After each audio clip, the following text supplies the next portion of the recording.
મિત્રો તો આપણે અનિલભાઈ ખૂબ આનંદ કર્યો છે. હવે એક ઝલક હજી આપણે એની પાસેથી જૂના ગીતની, બહુ જૂનું ગીત છે, એનું સંગીત છે.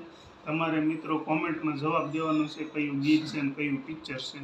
મારો વિડીયો ગમે તો શેર કરજો, લાઈક કરજો અને ફોલો કરજો મિત્રો. હલો મિત્રો, જય શ્રી કૃષ્ણ. આ તમને સોંગ ગમે તો લાઈક કરજો, શેર કરજો